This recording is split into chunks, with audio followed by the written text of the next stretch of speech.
এসআরের শুনানি নিয়ে সাধারণ মানুষের ভোগান্তি বাড়ছে, বিশেষত যারা দিন আনে দিন খায় সেই সমস্ত প্রান্তিক শ্রেণীর মানুষেরা সমস্যায় পড়ছেন।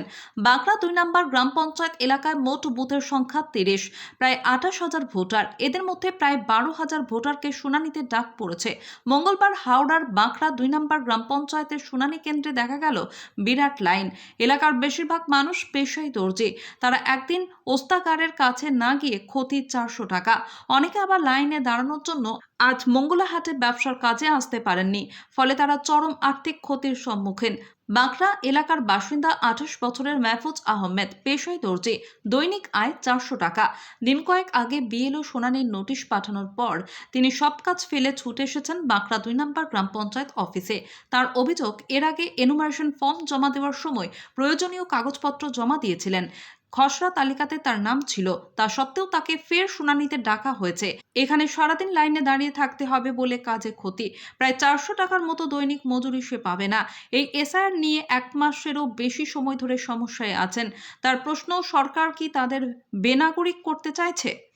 একই ধরনের সমস্যা বাঁকুড়ার মুন্সিডাঙ্গার নতুন পাড়ার বাসিন্দা 29 বছর বয়সী হাফিজুর রহমান সর্দারের। তিনিও সকাল থেকে লাইনে দাঁড়ানোর ফলে কাজে যেতে পারেননি, তাই দৈনিক মজুরি থেকে সে বঞ্চিত।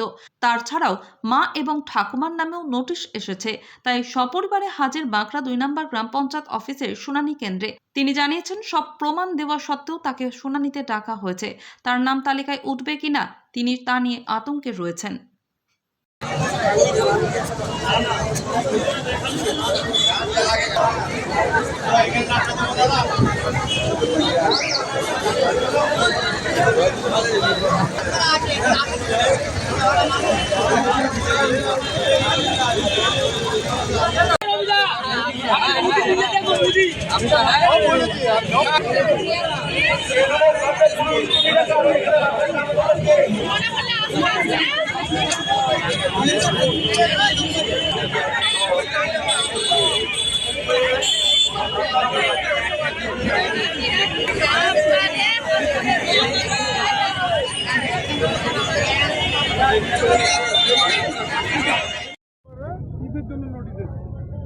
কিসের জন্য নোটিশে কিছু বলেনি আমাকে, শুধু নোটিশ এসছে, বলেছে ঠিক আছে সব ডকুমেন্ট নিয়ে ডেকেছে আমাকে।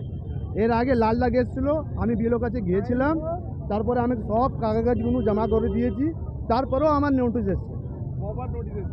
দুবার এসে গেছে, একবার লাল দাগ এসছে, আবার তারপরে নোটিশ এসছে। নোটিশে কিছু বলেনি, শুধু নোটিশ এসছে। বলবে তো কি আছে না আছে, কিছু নেই। সেই কাগজপত্র নিয়ে একবার করে দিয়েছি, দুবার করে দিয়েছি, থার্ড বার আছে। কাজের ক্ষতি হচ্ছে, আমাদের টাইমের ভ্যালু নেই। এখন এত লাইন আছে, পুরো দিন শেষ চলে যাবে। 4টা 5টা আগে হবে না। আমরা কি লাইন লাগাবো এখানে? গরম পুরো পুরো সব বাচ্চা নিয়ে দাঁড়িয়ে আছে, আমরা কি টাইমের ভ্যালু নেই আমাদের? আমাদের টাইমে কোনো ভ্যালু নেই, আমাদের হ্যারাসমেন্ট করা হচ্ছে।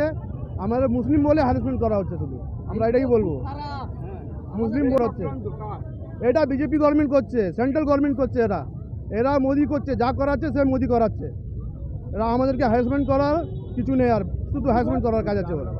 আর আমাদের রোজগার একদিনে, আজ আমাদের 300-400 টাকা রোজগার আছে, আমাদের নুকসান হচ্ছে।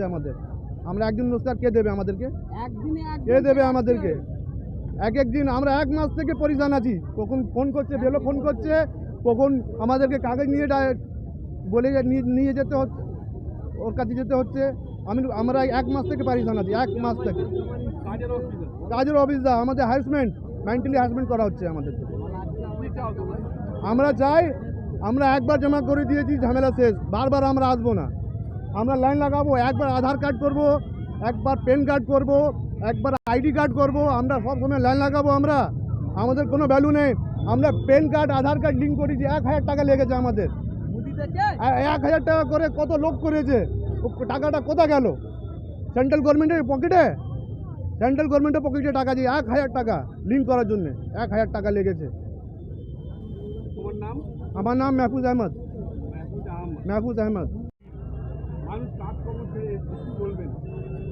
দেখুন, আমরা কি আর বলবো, বলেও তো আর হচ্ছে না কিছু। যাদের ইন্ধনে হচ্ছে এটা তারা যদি না বোঝে, আমাদের বুঝেও কিছু লাভ নেই, আর আমাদের বলেও কিছু লাভ নেই। আমরা তো বলছি অনেক কিছু। এই দেখুন না, কাল তো প্রজাতন্ত্র দিবস গেল, কালকে প্রজাতন্ত্র দিবস গেল। অ্যাকচুয়ালি তো আইন তৈরির ব্যাপার, ওই দিনটা ওইটাই তো আমরা পালন করি। কিন্তু আইন তৈরি করে আজকে বর্তমানে যে কেন্দ্র সরকার কোন আইনটা মানছে? কোনো আইনটাই তো মানছে না। ঘড়ি ঘড়ি 2014 থেকে আজ পর্যন্ত খালি লোকে লাইনই লাগাচ্ছে। এখানে আমরা বললি এখন বলে বিরোধী দল করি তাই বলছি, কিন্তু মানবিক দিক কী বলে? এত মানুষ বুড়ো থেকে আরম্ভ করে অসুস্থ রুগী, প্রেগনেন্ট মা, ছোট বাচ্চা সবাইকে নিয়ে লাইনে দাঁড়াচ্ছে। মানে আমরা যেন লাইনে দাঁড়াবার জন্যই ভারতবর্ষে জন্ম হয়েছি। এটাই তো আমাদের এখন কালচার হয়ে গেছে। আর কী বলবো? 300-400 টাকা রোজগার তো দূরের কথা, এত মানুষ মরছে সেদিকেও ভ্রুক্ষেপ নেই। কি বলছেন এখানে কাজকাম ছেড়ে তো অবশ্যই আসতে হচ্ছে, কিন্তু মানুষ মারা যাচ্ছে এত দিনের পর দিন। আজকে নিয়ে মনে প্রায় কম বেশি 60 জন মারা গেল, কিন্তু তারপরেও কোনো ভ্রুক্ষেপ নেই। মানুষ মরবে এটা বড় কথা না, কেন্দ্র সরকার কি চাইছে ওদের মেন মকসাদ যেটা, সেই মকসাদে ওদের পৌঁছাতে হবে, এটাই ওদের উদ্দেশ্য। আর মানুষের অসুবিধা নিয়ে ওদের কাছে কোনো যায় আসে না।